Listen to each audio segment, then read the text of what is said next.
Coming up next, we're going to have a presentation, which is evolving tools for language service companies and language departments. Is a TMS enough? Presented by Bridget Hylak. And you know, I've been reading through the synopsis for this presentation, and the pandemic got me thinking, of course. And one of the things that I really wanted to say is, you know, how you realize an industry has reached an awesome status is when we have really cool acronyms. So one of the new ones that I've been exposed to in the synopsis was the MPMS.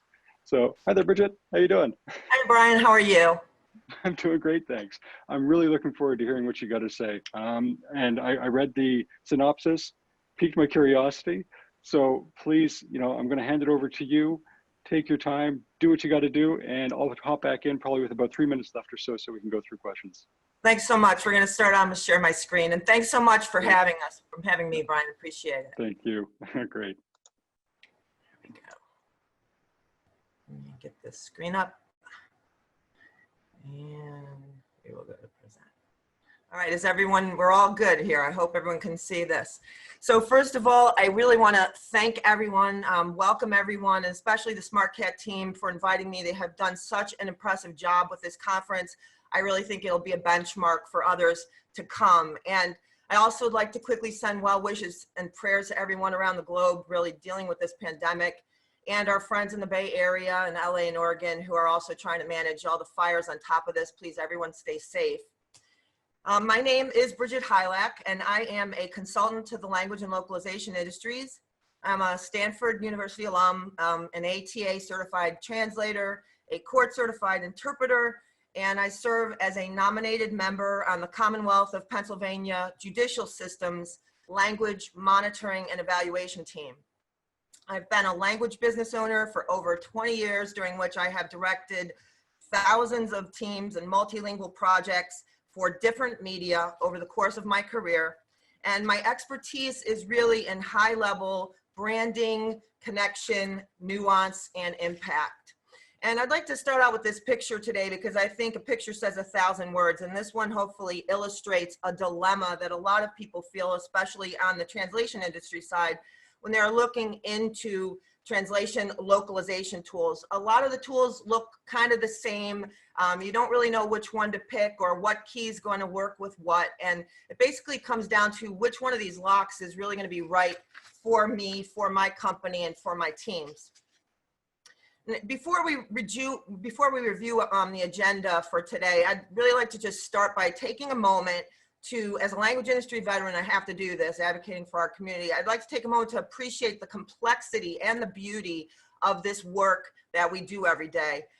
Connection is really king in our industry. We cannot lose sight of that, and it's an amazing honor. And when we sit behind our computers every day in these sterile environments, poring over words and tags and syntax, it can get a little bit we could lose sight of the fact that when we are talking about the colors of wine, there's a whole gamut of information that we need to transmit, or the skin tone of the young lady below. There are simple and complicated and yet very subtle ways to manage these problems. And so, again, working as creative in the creative part of the industry, as I have quite a bit, some of our goals with creative language include those subtleties, complexity, beauty, connection, and really intimacy. And when we move over to the business side, things look a little more black and white. They can be a little austere, and some of the goals and business communications tend to be more like advantage and strategy, connection and protection. I've included a sampling of words down below, which are a little bit difficult to translate out of context. And also these two slides hopefully illustrate why, you know, there are language professionals that handle specialties. These are just two, creative and business, but there are so many language specialties in the middle of these two, and having the right professional for the job is really key. But nonetheless, across all language specialties, there's one thing that we have in common. They have in common, and that is, if you almost missed it there, it's a little bit faint, but that was on purpose, it's connection. If something comes into our workflow as a lemon and it comes out as a watermelon, we have completely failed. Likewise, if we put something in the color khaki and it comes out army green, we may be in the right ballpark, but again, we haven't quite hit the mark. And you know, there's all kinds of examples. The middle column It illustrates how our struggle is real. The middle column's a little bit funny. You could say some of those things are humorous, but what they really boil down to, in the case of Slip Carefully, that's a lawsuit waiting to happen. The psycho clinic has just alienated all the customers that they're trying to attract.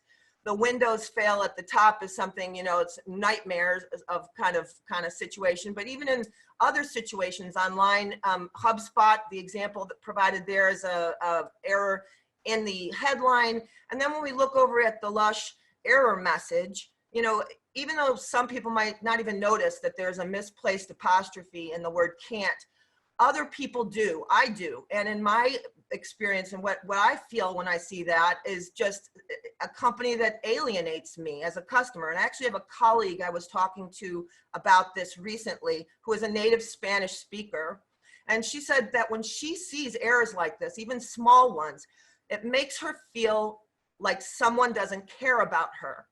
And I think that is it in a nutshell. If we feel like someone doesn't care about us, we won't buy their products. We are not going to opt into their registrations. We're going to look elsewhere. We're going to look for someone who cares. And so when we create these types of errors or allow them to happen, we actually disconnect our clients, which is the opposite of what we need to do as translation and localization professionals. It's the opposite of the goal. So there is perfection in our industry. And I saw this, this photo on a colleague's LinkedIn profile, and it's just so perfectly it so perfectly illustrates the dilemma. Uber in Spanish is Uber. I mean, that's just perfect. You know, if you add to this, you will reduce the impact. If you detract from this, you may not get your message across. So there is a perfection, and that's what we all need to be striving for. Our agenda, now moving on, and again, there's my language industry side, but moving on to our agenda for today, we're going to look at something called a phenomenon called false fluency. And that's the top linguist versus the top tech tug of war that actually exists. And if you don't know that, then you may be spending a little too much time on the localization side. We're also going to look at a 3-year research study that I was honored to be a part of. We're going to provide a graphic that I hope will be very useful to helping you unpack how to build your stack when it comes to translation and localization, and that's called the TransLoc Toolbox.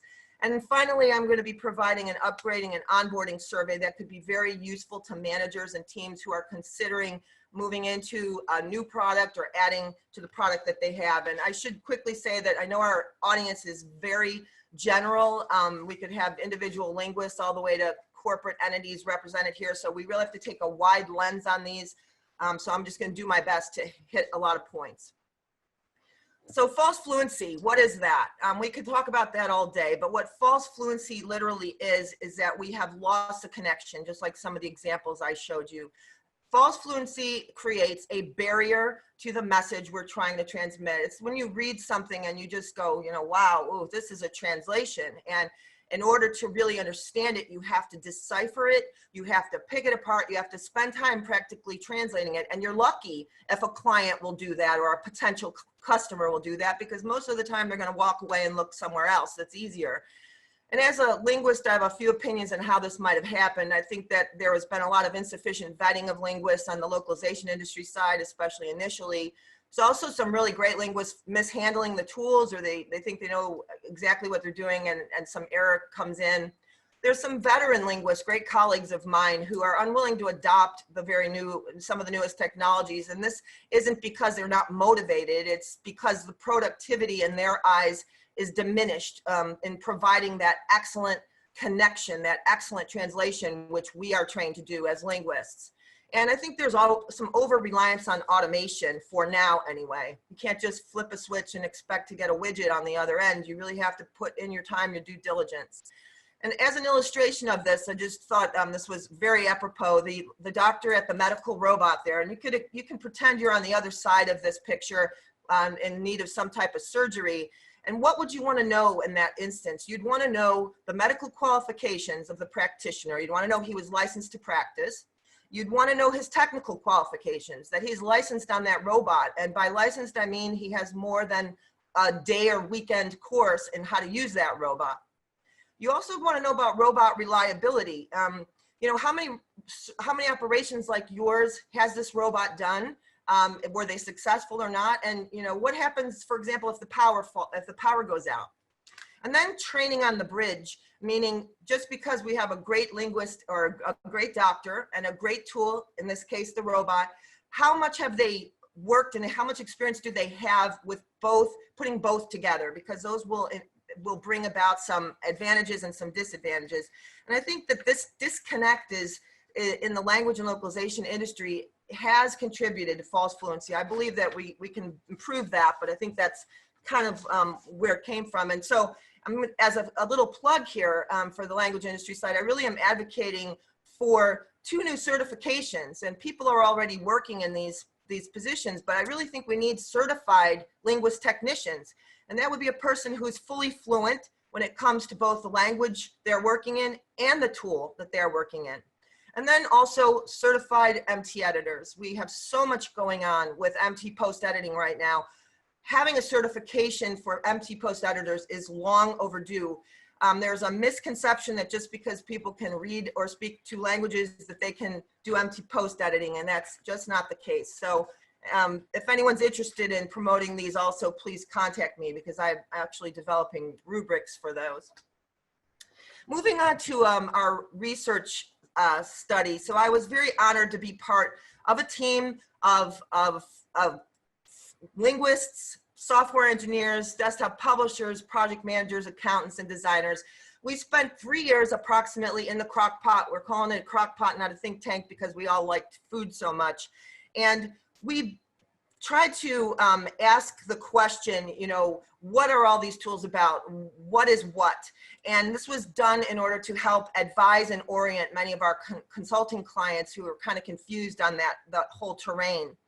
And this study was independently funded. It was incognito. We did not advise the software companies what we were doing. We purchased full product purchases. We had no personal interest, as I said, besides learning, getting information for our clients. We took advantage of trial periods and extended trial periods. We pored over white papers, product literature. We grilled tech support teams and sales teams, and we really got down and dirty in the trenches with some of these products and put them through the pipeline like real projects, and created dummy projects with dummy names of clients, but we put them through the pipeline like on a regular day. And some of the challenges we encountered, first of all, the training was a very big problem in some cases. Some of these systems require a long time, a lot of training. Some are a little more intuitive and easier to use right out of the box. There's also the challenge of acquisitions. Even as we would be testing a product, it might get acquired or acquire something else. So that became a little complicated to handle while we were trying to study the products. And literally so much is just changing, especially since COVID. And even now we continue to research products, and a lot is changing. But the result is that we were able to come away with some very informative insights and takeaways.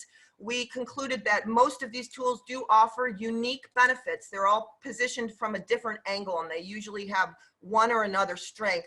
But the right tool really depends on each client's needs and their situation. And the point, as I stated before, really was to answer that fundamental question that many clients have, and that is, what exactly am I buying? There are a lot of options out there, and when you start to get into them, it can feel a little bit like that picture at the beginning with all the locks. So in the big picture, translation and localization tools mainly include our CAT tools, computer-assisted translation, our MT engines, which are all basically NMT at this point, might as well say, term bases and translation memories, localization automation, and that TMS. And as Bryan alluded to at the beginning, I just think the whole TMS acronym is kind of outdated. I don't know if it's going to go anywhere, but we need so much more than a TMS in the work we do, especially when we work with other media like subtitling or voiceovers.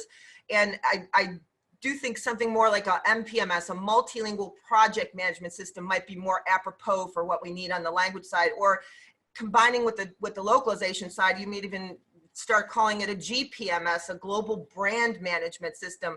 But these general categories, they do get a little cloudy and they need to be broken down more. So that's where we're going now. This is very helpful.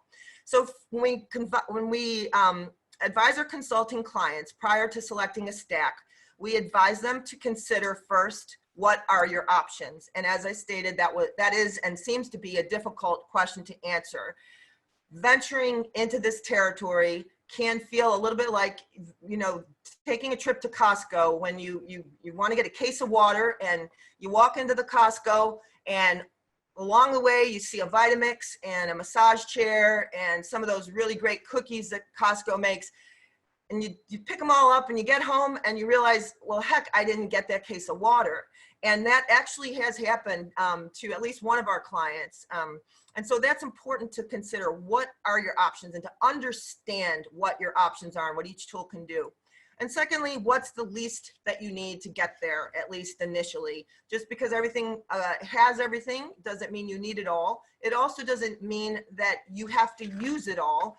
But considering what's the least you need to get there is a very important consideration. We always advise our clients to consider that. So now our TransLoc toolbox graphic. These are some of the main components in translation localization stacks. And I'd like to unpack this a little bit for you, and for new people or business owners or linguists who may just be moving now into this arena. So we start with our CAT tool, most basic foundation of the TransLoc environment, the computer-assisted translation. We could pretty much argue that everyone has to have one by now, even some of my literary translator colleagues who may swear otherwise, but there's benefits even in that arena. Then moving to collaborative computer-assisted translation, which is basically like a Google Doc of the translation environment, in which you can work in real time with colleagues of yours across the pond, across the continent, in different time zones, and literally accomplish work that you would never have dreamed of years ago. You know, I always say 100 years ago when I started in this industry, this would have been like a pipe dream when I was working with those bilingual dictionaries. But collaborative CAT is a phenomenal opportunity to collaborate with your colleagues and have your all of your assets updated in real time as you go. It's kind of a wonderful experience. Terminology management, of course, works hand in hand with your CAT tool, and that includes your translation memories and your glossaries, and these are essential to providing quality, really, beyond savings. I mean, my hallmark will be focusing on that quality, and without this, you know, providing consistency in documents is really not possible. The TMS, and again, using with tongue-in-cheek, or the multilingual project management system, that's really like the glue and the pipeline that helps us organize our projects and link projects to the translators, and just start the whole process of translation editing and moving back to post-editing. QA, quality assurance. Is that going to be something that you need in your workflow? Is it going to be part of your workflow? Is it part of the product that you are looking at? Is it a standalone tool that you have to integrate with the product? And with QA, one thing to note is that some QA is available for certain target languages, but not all. So depending on what your target languages are, you may need to specify or look for a certain product that can handle all of the target languages. Then neural machine translation. Again, even though the language industry is not yet all the way on board, and there's a reason for that. I have a lot of MT, a lot of colleagues who won't touch MT post editing because it's just not productive. They feel they can do a whole lot better job with their own resources and their own skills. But there is a sweet spot in the middle. I think having MT in the background when we translate and offering up suggestions is just a really wonderful and very, I think, essential at this point for productivity. Then the client portal. This was a really big point of interest in our research study. We could really see and feel the need for this looming, and some of the products we tested initially did not have client portals, but they do now. But despite that, while some systems did have the portals, there was a common complaint about getting clients to use them, you know? And so what's the point of having a client portal if you can't get your clients to use them? And that is sometimes because these portals offer generic or cold experiences to the clients, or there were too many features or not enough. And quite frankly, who really wants another login? So in one case, we actually had to build a custom portal for one of our clients. And I, again, as a consultant to programmers in the business industry, was able to help coordinate this project. But we built this portal to integrate into this particular client's corporate platform, and that provided a branded experience and enhanced the intimacy with their client base, and also provided the added advantage of it kept their clients' data safe and independent from the portal. So that was another advantage. Then we go on to CRM, which is Customer Relations Management or Client Management.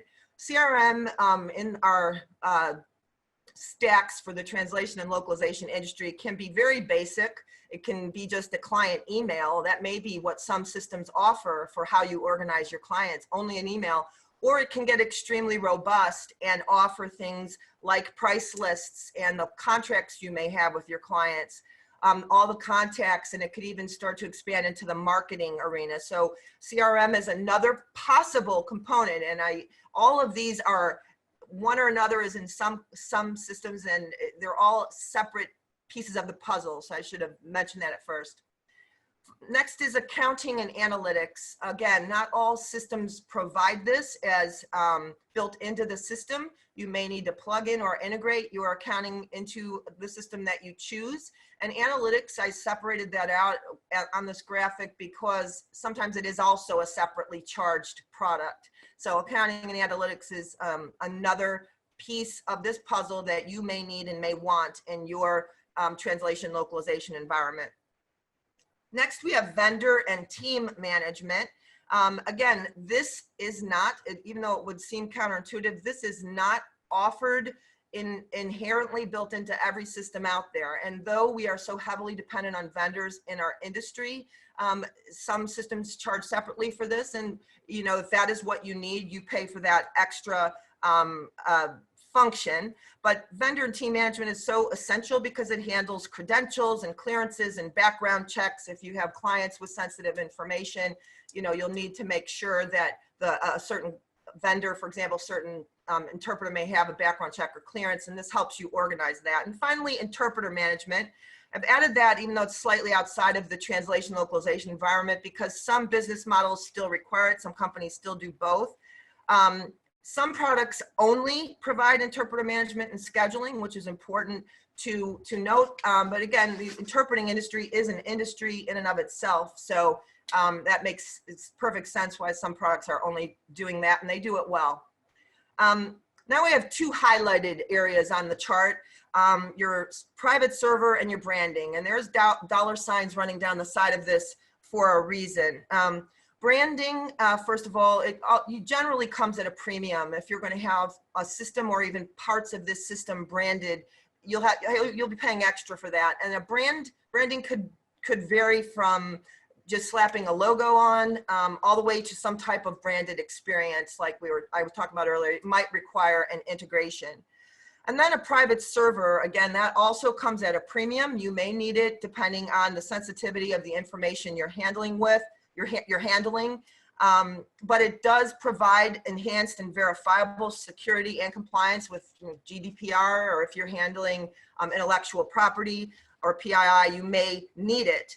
And along those lines, it's important to mention a little detail about cloud compliance. This is from AWS's statement on security and compliance.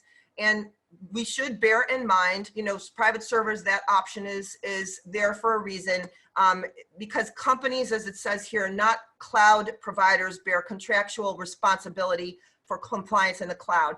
Cloud-based companies do a phenomenal job at what they do, but we just can't drop the ball and assume that all the responsibility is in their hands. And that may require, a little more support in your company on the IT side. So pulling it all together here, the TransLoc toolbox. Few platforms will contain all of these components. And one question to ask is, do you need them all?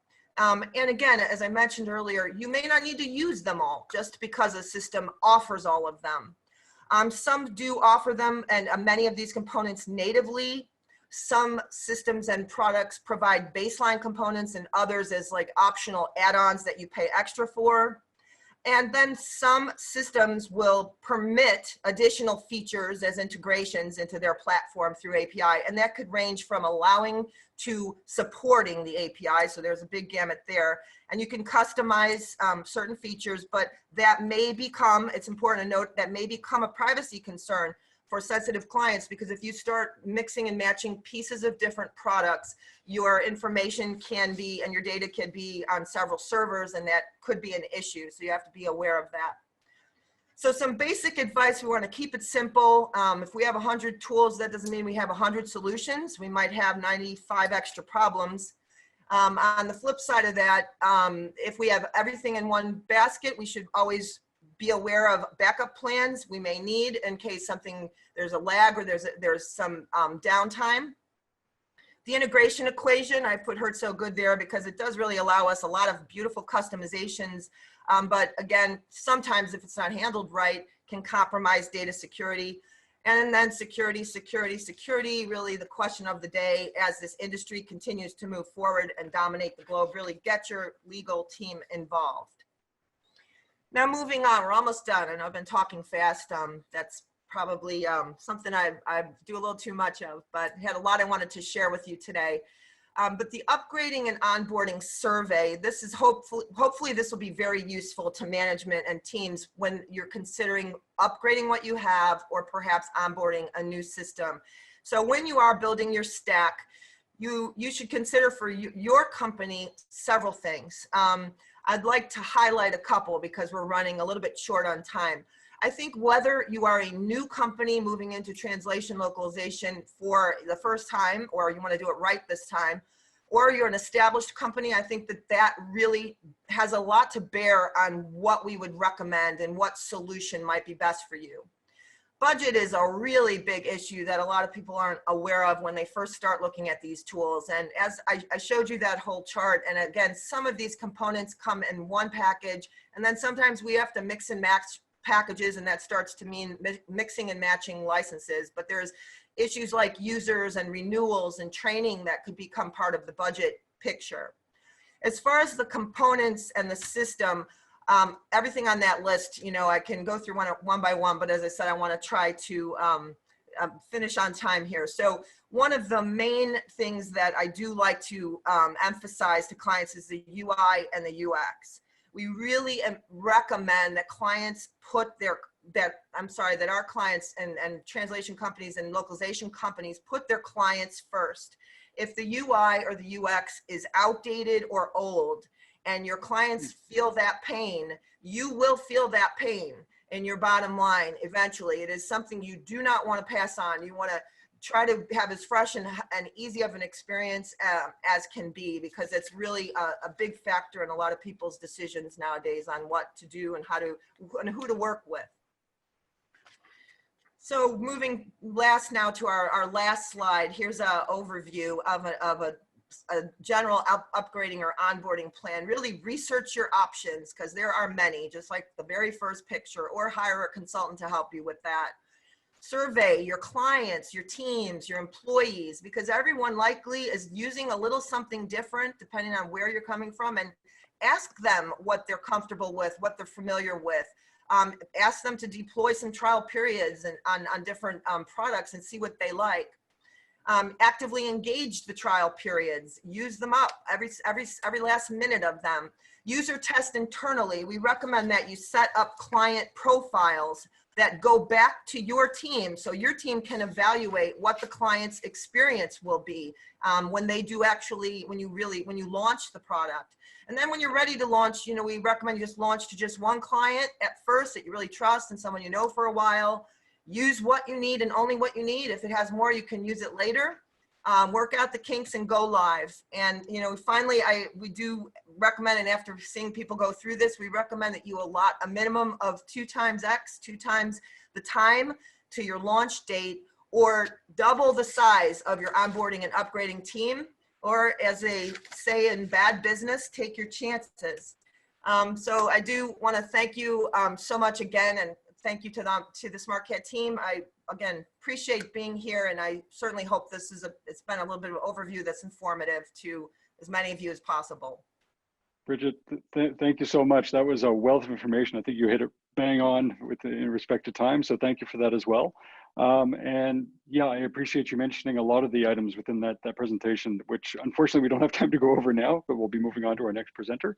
But again, thank you. I'm sure that everyone's going to want to reach out to you on LinkedIn, so please do share your LinkedIn information. Please participate in the community as well. And again, thank you. I really appreciated it.